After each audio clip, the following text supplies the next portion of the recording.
Please make sure to keep the deep state in your thoughts tonight. Well, Joe Biden's State Department reportedly they had a therapy session. Why? To help government workers cope. That party had stood, I think, on 3 pillars. One, it was the party of the little guy. The other is that it was the party of anti-war. The other is it was the party of very generous spending. And when we ask or demand people to not believe what they see and see those kind of numbers, that's not a problem, it's like, well, then you lose about that 100%. Ellen and her wife, Portia, have left their millionaire haven of Montecito for England. Now, they're saying they'll never come back in the wake of Trump's win. Do you think that's the reason why she's leaving? Absolutely not. Yeah.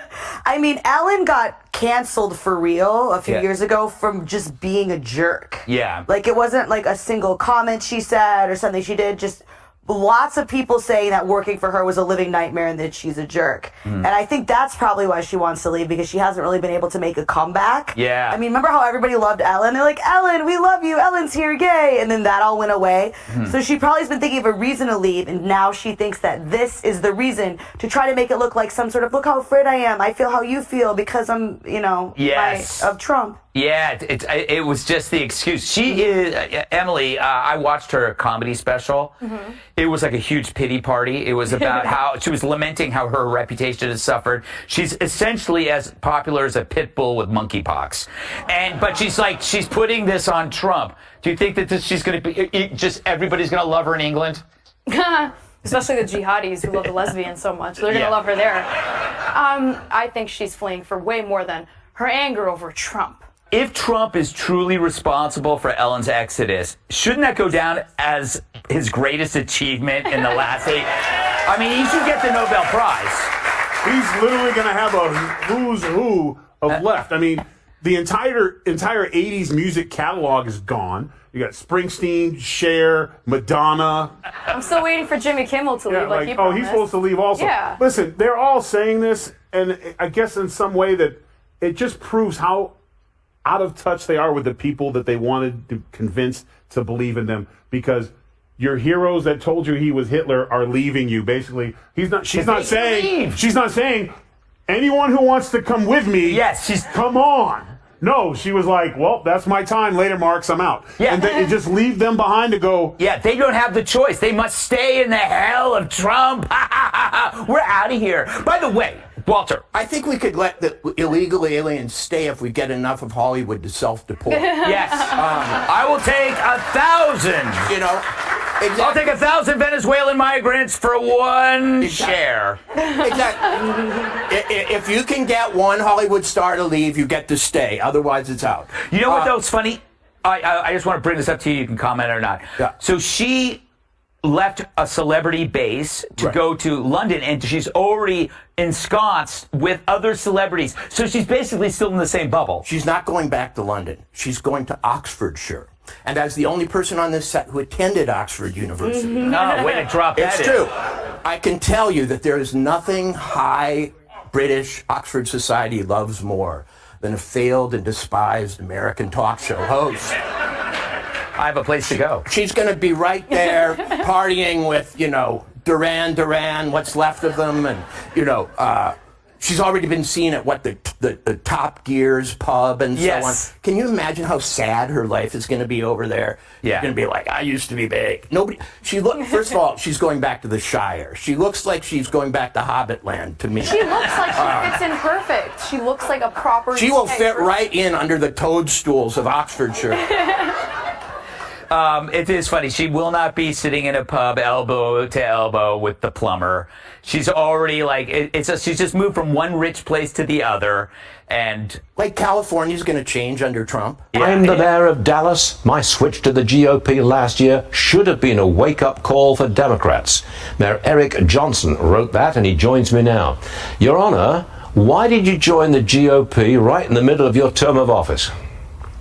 Well, thanks for having me, first of all. But, I switched parties for the same reason I think a lot of people crossed over and voted for Donald Trump for president this past election. And that is, we've had 60 plus years of frankly, failed liberal experimentation in our cities, where 80% of our population lives and where a high percentage of our African American and Hispanic population in this country lives. And, we're just sick and tired of being sick and tired. And so I switched parties, and I think a lot of folks voted for Donald Trump because they actually are looking for an agenda for urban America that works. But you were elected as a Democrat, and then you're serving as a Republican. How did that go down in Dallas?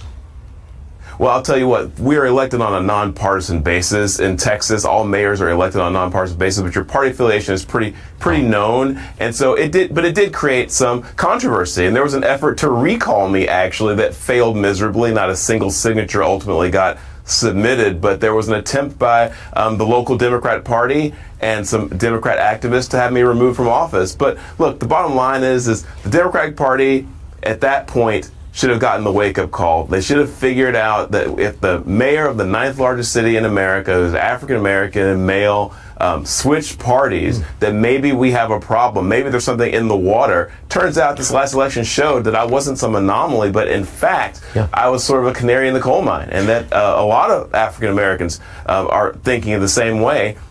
Donald Trump won more African-American votes than any Republican candidate in 48 years. I'm 49 years old, so basically in my lifetime, we've never seen a performance like that by a Republican. Can you give me 30 seconds on how you are handling migrants in the city of Dallas? Well, we're handling it the same way I think everybody who is in Texas and any states where we're seeing migrants show up is it's a strain on our resources. We see it. And not just in the obvious ways. People ask, well, how's it impacting crime? Well, obviously, there's a certain amount of crime that's committed by folks who are here illegally. Will you deport them? Will you deport them? Of course, we'd support that. Of course, we'd stand by President Trump in an effort to get rid of people in our country illegally. Joe Biden's State Department reportedly they had a therapy session. Why? To help government workers cope with the election results and Donald Trump's big win. I'm sure emotions are running very high. I'm sure they're going to bring in comfort animals any day now. But tonight, we end the week with more good news for Donald Trump. The lawfare against the president-elect in New York has officially fallen apart. Earlier today, Judge Juan Merchan canceled Donald Trump's sentencing, granted his request to proceed with a motion to dismiss all charges, which they should have done, and they never should have been brought in the first place. Anyway, while Trump appears to be in the clear, you just never know, though, with this judge and DA Bragg. You don't know. Now, coming up, we're going to show you how New York's politicized and weaponized system of justice is putting everybody in danger. But we begin with something very interesting you might not have noticed after the election. All across the country, there were many devout Democrats who were not just angry that Donald Trump won, they were also in a complete state of shock. Many totally, completely blindsided by Donald Trump's resounding win in both the Electoral College and the popular vote. Now, despite the disastrous last 4 years, the terrible approval numbers of Kamala and Joe, a wave of polls, we had pollsters on regularly in favor of Donald Trump. The Democrats, what, they didn't see it coming? The legacy media didn't see it coming? Probably because the primary source of news is legacy media, where, look, I said in 2007, journalism in America is dead. It's been dead and buried, with a few exceptions like Fox News for some time, and it's become a far-left echo chamber. That is what has emerged. Political hacks at the AP, Reuters, nearly every single major newspaper, New York Times, Washington Post, LA Times, USA Today, the other two cable news outlets all repeat the same Democratic talking points day in and day out. Most Americans, including most of you watching tonight, you have known this for years. And most Americans now have tuned out the noise. Now people have choices. First they had talk radio, Fox News. Now they have social media. Then they have podcasting. They are very selective in where they're getting their information. Democrats, they just have their heads in the sand. Legacy media is refusing to change course. Even as their numbers decline, their influence is totally evaporated. Now, take a look at this headline published just yesterday. This on MSDNC. Quote, "This makes me so angry. Laken Riley's killer again, Laken Riley's killer never stood a chance. The guy was caught red-handed, a young nursing student with her whole life ahead of her, and he was out